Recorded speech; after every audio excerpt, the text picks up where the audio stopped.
Hello, sleeping angels. Welcome to last episode of the story of Vladimir and Zenita. Tonight, we conclude the story of first love. Before we begin this magical love story, find a comfortable position in your bed and allow yourself to sink into the mattress. Allow the sound of this comforting music and soothing ocean waves relax every muscle in your body.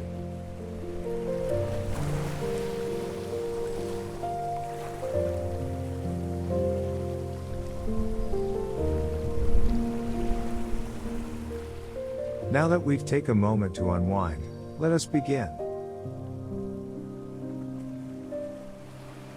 Chapter 18. I got up in the morning with a headache. My emotion of the previous day had vanished. It was replaced by a dreary sense of blankness and a sort of sadness I had not known till then, as though something had died in me. "Why is it you're looking like a rabbit with half its brain removed?" said Lushin on meeting me.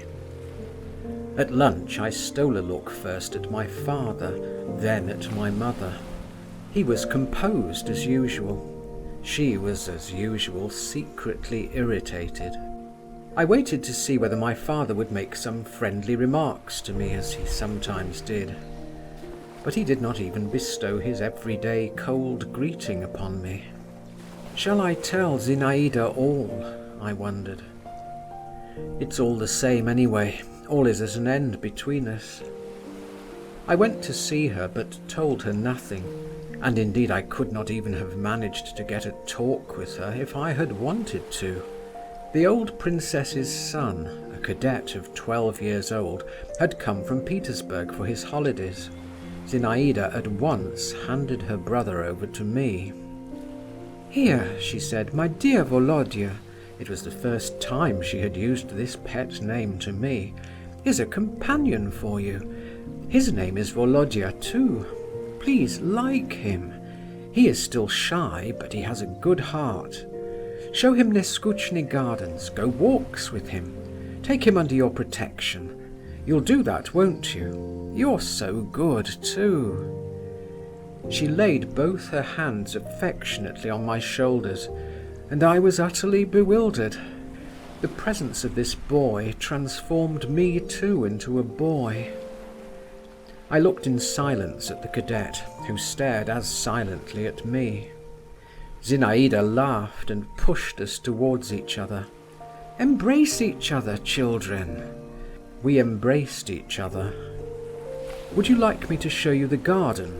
I inquired of the cadet. "If you please," he replied in the regular cadet's hoarse voice. Zinaida laughed again. I had time to notice that she had never had such an exquisite colour in her face before. I set off with the cadet. There was an old-fashioned swing in our garden. I sat him down on the narrow plank seat and began swinging him. He sat rigid in his new little uniform of stout cloth, with its broad gold braiding, and kept tight hold of the cords. "You'd better unbutton your collar," I said to him. "It's all right, we're used to it," he said, and cleared his throat. He was like his sister. The eyes especially recalled her. I liked being nice to him, and at the same time an aching sadness was gnawing at my heart. Now I certainly am a child, I thought, but yesterday... I remembered where I had dropped my knife the night before and looked for it. The cadet asked me for it, picked a thick stalk of wild parsley, cut a pipe out of it, and began whistling. Othello whistled too. But in the evening how he wept, this Othello, in Zinaida's arms, when, seeking him out in a corner of the garden, she asked him why he was so depressed. My tears flowed with such violence that she was frightened. "What is wrong with you? What is it, Volodya?" she repeated. And seeing I made no answer and did not cease weeping, she was about to kiss my wet cheek. But I turned away from her and whispered through my sobs, "I know all. Why did you play with me? What need had you of my love?" "I am to blame, Volodya," said Zinaïda. "I am very much to blame," she added, wringing her hands. "How much there is bad and black and sinful in me.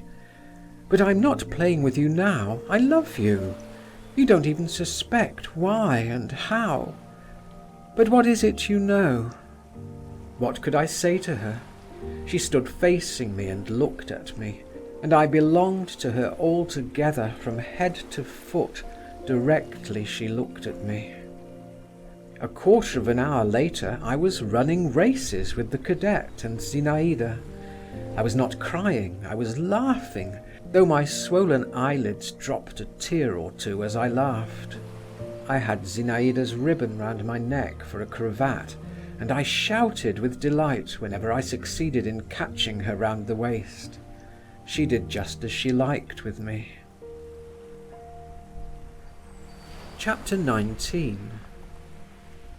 I should be in a great difficulty if I were forced to describe exactly what passed within me in the course of the week after my unsuccessful midnight expedition.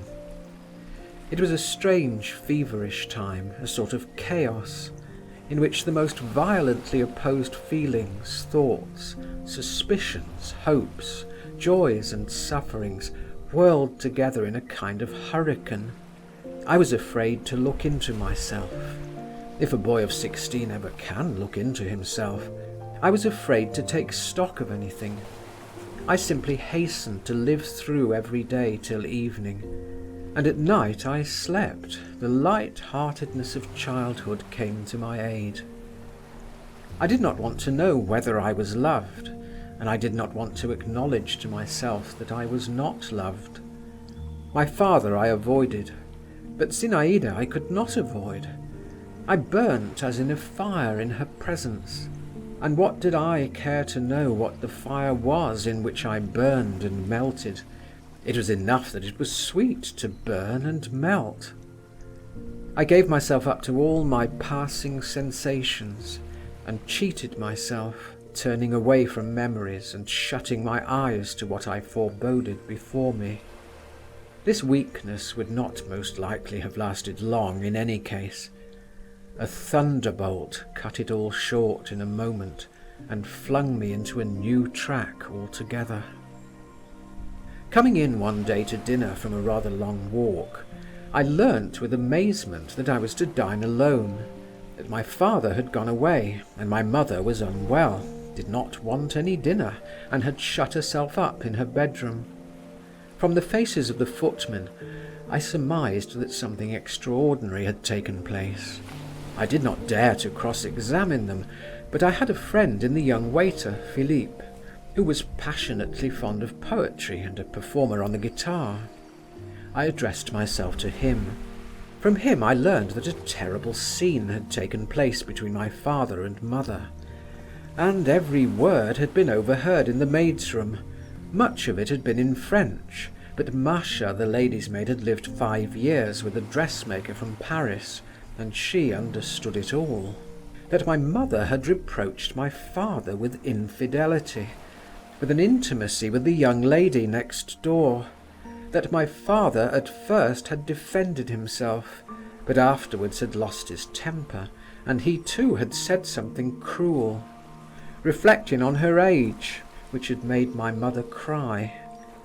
That my mother too had alluded to some loan which it seemed had been made to the old princess, and had spoken very ill of her and of the young lady too, and that then my father had threatened her.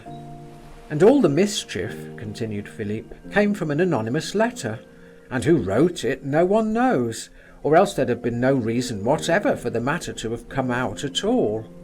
But was there really any ground? I brought out with difficulty, while my hands and feet went cold, and a sort of shudder ran through my inmost being. Philippe winked meaningly. There was. There's no hiding those things. For all that your father was careful this time, But there, you see, he'd, for instance, to hire a carriage or something. No getting on without servants either. I dismissed Philippe and fell onto my bed. I did not sob, I did not give myself up to despair. I did not ask myself when and how this had happened. I did not wonder how it was I had not guessed it before, long ago. I did not even upbraid my father. What I had learnt was more than I could take in. This sudden revelation stunned me. All was at an end. All the fair blossoms of my heart were roughly plucked at once, and lay about me, flung on the ground and trampled underfoot. Chapter 20. My mother next day announced her intention of returning to the town. In the morning my father had gone into her bedroom and stayed there a long while alone with her. No one had overheard what he said to her, but my mother wept no more. She regained her composure and asked for food, but did not make her appearance nor change her plans. I remember I wandered about the whole day, but did not go into the garden. I never once glanced at the lodge, and in the evening I was the spectator of an amazing occurrence. My father conducted Count Malevsky by the arm through the dining room into the hall, and in the presence of a footman said icily to him, "A few days ago your Excellency was shown the door in our house. And now I am not going to enter into any kind of explanation with you, but I have the honour to announce to you that if you ever visit me again, I shall throw you out of window. I don't like your handwriting." The Count bowed, bit his lips, shrank away and vanished. Preparations were beginning for our removal to town, to Arbati Street, where we had a house. My father himself probably no longer cared to remain at the country house, but clearly he had succeeded in persuading my mother not to make a public scandal. Everything was done quietly, without hurry.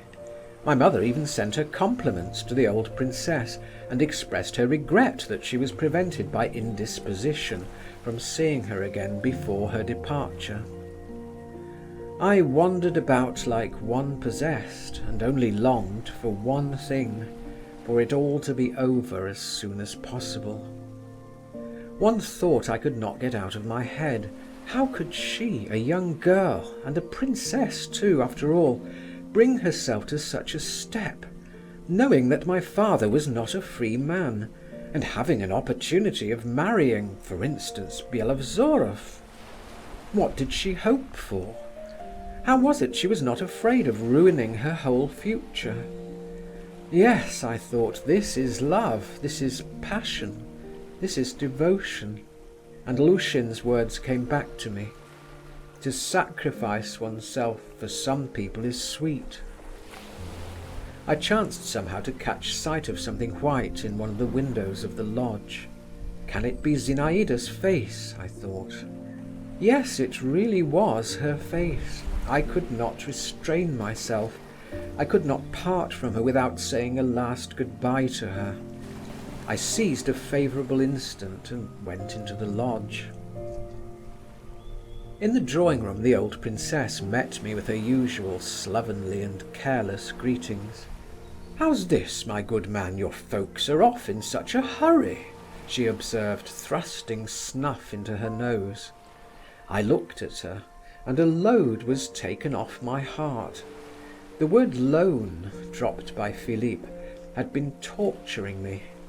She had no suspicion. At least I thought so then. Zinaida came in from the next room, pale and dressed in black, with her hair hanging loose. She took me by the hand without a word and drew me away with her. "I heard your voice," she began, "and came out at once. Is it so easy for you to leave us, bad boy?" "I have come to say goodbye to you, princess," I answered, "probably forever. You have heard, perhaps, we are going away." Zinaida looked intently at me. "Yes, I have heard. Thanks for coming. I was beginning to think I should not see you again. Don't remember evil against me. I have sometimes tormented you, but all the same I am not what you imagine me." She turned away and leaned against the window. "Really, I am not like that. I know you have a bad opinion of me." "I? Yes, you. You." I repeated mournfully, and my heart throbbed as of old under the influence of her overpowering, indescribable fascination. "I, believe me, Zinaida Alexandrovna, whatever you did, however you tormented me, I should love and adore you to the end of my days." She turned with a rapid motion to me, and flinging wide her arms, embraced my head, and gave me a warm and passionate kiss. God knows whom that long farewell kiss was seeking, but I eagerly tasted its sweetness. I knew that it would never be repeated. "Goodbye, goodbye," I kept saying. She tore herself away and went out. And I went away. I cannot describe the emotion with which I went away. I should not wish it ever to come again. But I should think myself unfortunate had I never experienced such an emotion. We went back to town. I did not quickly shake off the past. I did not quickly get to work. My wound slowly began to heal. But I had no ill feeling against my father. On the contrary, he had, as it were, gained in my eyes. Let psychologists explain the contradiction as best they can. One day I was walking along a boulevard, and to my indescribable delight I came across Lushin. I liked him for his straightforward and unaffected character, and besides he was dear to me for the sake of the memories he aroused in me. I rushed up to him. "Ah," he said, knitting his brows, "so it's you, young man. Let me have a look at you. You're still as yellow as ever, but yet there's not the same nonsense in your eyes. You look like a man, not a lapdog. That's good. Well, what are you doing? Working?" I gave a sigh. I did not like to tell a lie, while I was ashamed to tell the truth. "Well, never mind," Lushin went on. "Don't be shy. The great thing is to lead a normal life and not be the slave of your passions. What do you get if not? Wherever you are carried by the tide. It's all a bad lookout. A man must stand on his own feet if he can get nothing but a rock to stand on. Here, I've got a cough. And Byelovzorov, have you heard anything of him?" "No, what is it?" "He's lost, and no news of him. They say he's gone away to the Caucasus. A lesson to you, young man, and it's all from not knowing how to part in time, to break out of the net. You seem to have got off very well. Mind you don't fall into the same snare again. Goodbye." I shan't, I thought. I shan't see her again. But I was destined to see Zinaida once more. Chapter 21. My father used every day to ride out on horseback. He had a splendid English mare, a chestnut piebald, with a long slender neck and long legs, an inexhaustible and vicious beast. Her name was Electric. No one could ride her except my father. One day he came up to me in a good humour, a frame of mind in which I had not seen him for a long while. He was getting ready for his ride, and had already put on his spurs. I began entreating him to take me with him. "We'd much better have a game of leapfrog," my father replied. "You'll never keep up with me on your cob." "Yes, I will. I'll put on spurs too." "All right, come along then." We set off. I had a shaggy black horse, strong and fairly spirited. It is true it had to gallop its utmost when Electric went at full trot. Still, I was not left behind. I have never seen anyone ride like my father. He had such a fine, carelessly easy seat that it seemed that the horse under him was conscious of it and proud of its rider. We rode through all the boulevards, reached the Maiden's Field, jumped several fences. At first I had been afraid to take a leap, but my father had a contempt for cowards, and I soon ceased to feel fear. Twice crossed the river Moskva, and I was under the impression that we were on our way home, especially as my father, of his own accord, observed that my horse was tired, when suddenly he turned off away from me at the Crimean ford and galloped along the river bank. I rode after him. When he had reached a high stack of old timber, he slid quickly off electric, told me to dismount, and giving me his horse's bridle, told me to wait for him there at the timber stack, and turning off into a small street, disappeared. I began walking up and down the river bank, leading the horses, and scolding Electric, who kept pulling, shaking her head, snorting and neighing as she went, and when I stood still never failed to paw the ground, and whining bite my cob on the neck. In fact, she conducted herself altogether like a spoilt thoroughbred. My father did not come back. A disagreeable damp mist rose from the river. A fine rain began softly blowing up and spotting with tiny dark flecks the stupid grey timber stack, which I kept passing and repassing, and was deadly sick of by now. I was terribly bored, and still my father did not come. A sort of sentryman, a Finn, grey all over like the timber, and with a huge old-fashioned shako like a pot on his head, and with a halberd. However came a sentry, if you think of it, on the banks of the Moskva, drew near, and turning his wrinkled face, like an old woman's, towards me, he observed, "What are you doing here with the horses, young master? Let me hold them." I made him no reply. He asked me for tobacco. To get rid of him, I was in a fret of impatience too. I took a few steps in the direction in which my father had disappeared, then walked along the little street to the end, turned the corner, and stood still. In the street, 40 paces from me, at the open window of a little wooden house, stood my father, his back turned to me. He was leaning forward over the windowsill, and in the house, half hidden by a curtain, sat a woman in a dark dress talking to my father. This woman was Zinaïda. I was petrified. This, I confess, I had never expected. My first impulse was to run away. My father will look round, I thought, and I am lost. But a strange feeling, a feeling stronger than curiosity, stronger than jealousy, stronger even than fear, held me there. I began to watch. I strained my ears to listen. It seemed as though my father were insisting on something.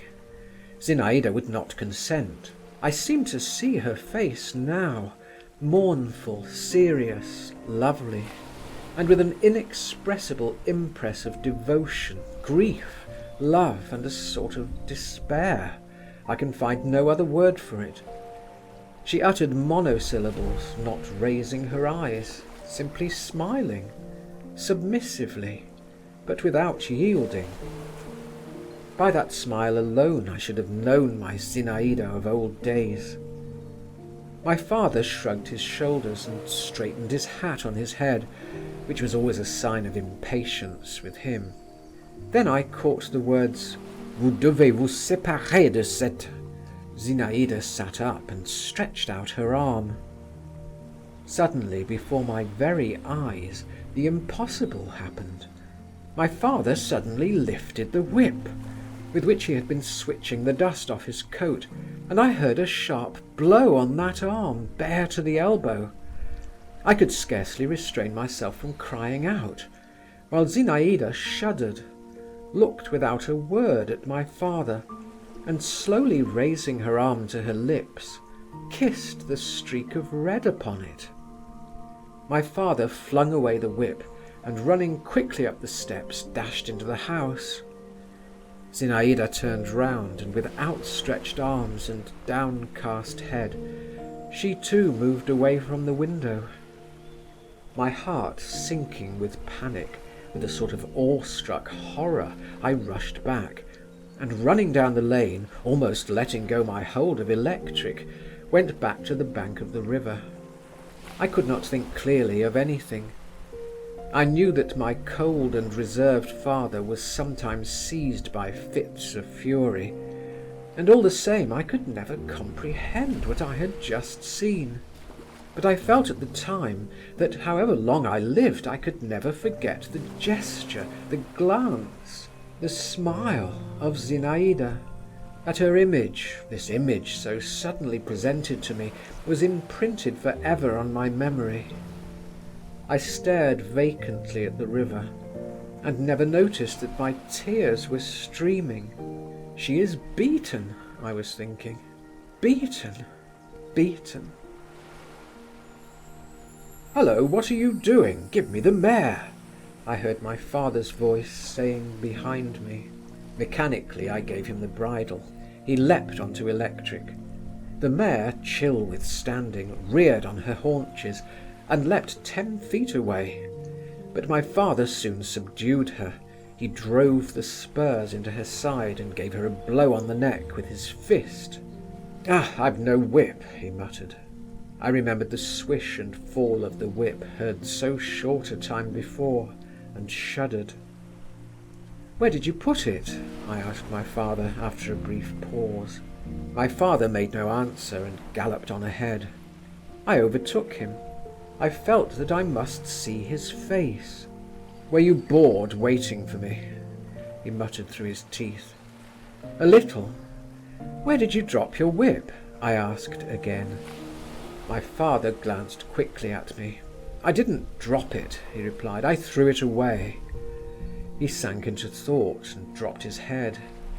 And then, for the first and almost for the last time, I saw how much tenderness and pity his stern features were capable of expressing. He galloped on again, and this time I could not overtake him. I got home a quarter of an hour after him. "That's love," I said to myself again, as I sat at night before my writing table, on which books and papers had begun to make their appearance. "That's passion. To think of not revolting, of bearing a blow from anyone whatever, even the dearest hand. But it seems one can if one loves. While I imagined." I had grown much older during the last month, and my love, with all its transports and sufferings, struck me myself as something small and childish and pitiful beside this other unimagined something which I could hardly fully grasp, and which frightened me like an unknown, beautiful but menacing face which one strives in vain to make out clearly in the half-darkness. A strange and fearful dream came to me that same night. I dreamed I went into a low, dark room. My father was standing with a whip in his hand, stamping with anger. In the corner crouched Zinaïda, and not on her arm but on her forehead was a stripe of red, while behind them both towered Bielozvorov, covered with blood. He opened his white lips and wrathfully threatened my father. 2 months later I entered the university, and within 6 months my father died of a stroke in Petersburg, where he had just moved with my mother and me. A few days before his death he received a letter from Moscow which threw him into a violent agitation. He went to my mother to beg some favour of her, and I was told he positively shed tears. He, my father! On the very morning of the day when he was stricken down, he had begun a letter to me in French. "My son," he wrote to me, "fear the love of woman. Fear that bliss, that poison. After his death, my mother sent a considerable sum of money to Moscow. Chapter 22. 4 years passed. I had just left the university and did not know exactly what to do with myself, at what door to knock. I was hanging about for a time with nothing to do. One fine evening I met Maidanov at the theatre. He had got married and had entered the civil service, but I found no change in him. He fell into ecstasies in just the same superfluous way, and just as suddenly grew depressed again. "You know," he told me among other things, "Madame Dolsky's here." "What Madame Dolsky?" "Can you have forgotten her? The young Princess Zasyekin, whom we were all in love with, and you too. Do you remember at the country house near Neskuchny Gardens?" "She married a Dolsky." "Yes." "And is she here in the theatre?" "No, but she's in Petersburg. She came here a few days ago. She's going abroad." "What sort of fellow is her husband?" I asked. "A splendid fellow with property. He's a colleague of mine in Moscow. You can well understand, after the scandal. You must know all about it." Maidanov smiled significantly. It was no easy task for her to make a good marriage. There were consequences, but with her cleverness everything is possible. Go and see her, she'll be delighted to see you. She's prettier than ever. Maidanov gave me Zinaïda's address. She was staying at the Hotel Demut. Old memories were astir within me. I determined next day to go to see my former flame. But some business happened to turn up. A week passed, and then another. And when at last I went to the Hotel Demut and asked for Madame Dolsky, I learnt that 4 days before she had died, almost suddenly, in childbirth. I felt a sort of stab at my heart. The thought that I might have seen her, and had not seen her, and should never see her, that bitter thought stung me with all the force of overwhelming reproach. "She is dead," I repeated, staring stupidly at the hall porter. I slowly made my way back to the street, and walked on without knowing myself where I was going. All the past swam up and rose at once before me. So this was the solution. This was the goal to which that young, ardent, brilliant life had striven, all haste and agitation. I mused on this. I fancied those dear features, those eyes, those curls, in the narrow box, in the damp underground darkness, lying here, not far from me, while I was still alive, and maybe a few paces from my father. I thought all this. I strained my imagination, and yet all the while the lines, "From lips indifferent of her death I heard," indifferently I listened to it too, were echoing in my heart. "O youth, youth, little dost thou care for anything. Thou art master, as it were, of all the treasures of the universe.